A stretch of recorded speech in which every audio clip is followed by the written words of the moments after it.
একদিন রানীর বাজারের আসামপাড়ায় কুম্ভ মেলা দেশ বিদেশে ছড়িয়ে পড়বে। ঐতিহাসিক রূপ নেবে এই কুম্ভ মেলা, এই প্রত্যাশা স্থানীয় মানুষের। এমনকি খোদ এলাকার বিধায়ক অর্থাৎ মন্ত্রী সুশান্ত চৌধুরীরও। বুধবার থেকে দ্বিতীয়বারের মতো এখানে শুরু হয়েছে কুম্ভ মেলা। 7 দিন ব্যাপী তা চলবে। মূলত রঞ্জিতানন্দ গিরি মহারাজের উদ্যোগে এর আয়োজন। তবে এতে পূর্ণ সহযোগিতা রয়েছে মন্ত্রী সুশান্ত চৌধুরীর। প্রশাসনও তাতে সহযোগিতার হাত বাড়িয়ে দিয়েছে। এদিন উদ্বোধনী অনুষ্ঠানে মন্ত্রী সুশান্ত চৌধুরী, সাংসদ রাজীব ভট্টাচার্য সহ বিশিষ্ট সাধু সন্তরা উপস্থিত ছিলেন। ত্যাগের প্রতীক নাগা সাধুরাও এখানে আসেন। মন্ত্রী সুশান্ত চৌধুরী নিজেই এই কথা জানিয়েছেন। কুম্ভতীর্থে রয়েছে স্নানঘাট, রয়েছে সাধু সন্তদের জন্য আখড়া। এদিকে মন্দিরে চলছে বিশেষ পূজার্চনা, ধর্মকথা, আলোচনা, সংকীর্তন, এসব তো আছেই। সব মিলিয়ে এক আধ্যাত্মিক ও ধর্মীয় পরিবেশ বিরাজ করছে সেখানে।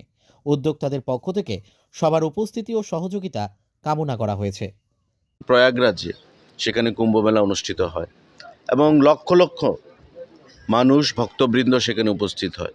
কিন্তু তার বাইরে ত্রিপুরার মতো ছোট্ট রাজ্যে, একটা প্রান্তিক রাজ্যে, রানীর বাজারের মতো একটা এলাকায় কুম্ভমেলা অনুষ্ঠিত হচ্ছে। আমরা বিশ্বাস করি যারা তার আয়োজন করেছেন মহারাজ রঞ্জিতানন্দ গিরি মহোদয়ের উদ্যোগে আগামী দিনে তার আরও ব্যাপক প্রচার প্রসার ব্যাপ্তি লাভ করবে এবং শুধু ত্রিপুরা রাজ্যে নয়, ত্রিপুরা রাজ্যের বাইরেও তার প্রভাব বিস্তার করবে আগামী দিনগুলোতে। ইতিমধ্যে প্রধানমন্ত্রীকে আমন্ত্রণ জানানো হয়েছিল। প্রধানমন্ত্রী দপ্তর থেকে ডিএম ওয়েস্টের কাছে বার্তা পাঠানো হয়েছে, সমস্ত কিছু খোঁজ খবর নেওয়া হয়েছে।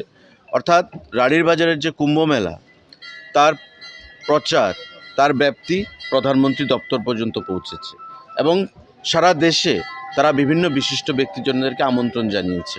তো আমরা আশা করব বর্তমানে না হলেও আগামী দিনে রানীর বাজারের কুম্ভ মেলা ত্রিপুরা রাজ্যের বাইরে, ত্রিপুরা রাজ্যের এবং দেশের বাইরে বিভিন্ন প্রদেশ থেকে যারা সনাতন ধর্মে বিশ্বাসী লোক তারা আসবেন এবং এই কুম্ভ মেলাকে সেখানে ঐতিহাসিক একটা রূপ প্রদান করবেন। কুম্ভ মেলা একটা শাহী স্থানের ব্যাপার থেকে আপনাদের এখানে কি ধরনের কোনো বন্দোবস্ত? শাহী স্থানে আমাদের এখানে মাননীয় মুখ্যমন্ত্রীকে আমরা ধন্যবাদ জানাবো। উনি ঘাটের ব্যবস্থা করে দিয়েছেন এবং এই কালীবাড়ির উদ্বোধনের সময় যখন মাননীয় মুখ্যমন্ত্রী এসেছিলেন তখন আমাদের কুম্ভ মেলার আয়োজকদের তরফ থেকে দাবি জানানো হয়েছিল এবং সঙ্গে সঙ্গে উনি সেটাকে সম্মতি দিয়েছেন এবং আপনাকে দেখতে পেয়েছেন আমরা শাহী স্নান ঘাটে গেছিলাম এবং এখানে শাহী স্নানেরও ব্যবস্থা সেখানে করা হয়েছে। সব কিছু মিলিয়ে আমাদের সেখানে হয়তোবা নতুন করে শুরুয়াত হয়েছে, গত 1 বছর মানে 2 বছর আগে শুরুয়াত হয়েছে, এবার দ্বিতীয় বৎসর এটা। আগামী দিনে আমাদের আরও বিভিন্ন পরিকল্পনা রয়েছে।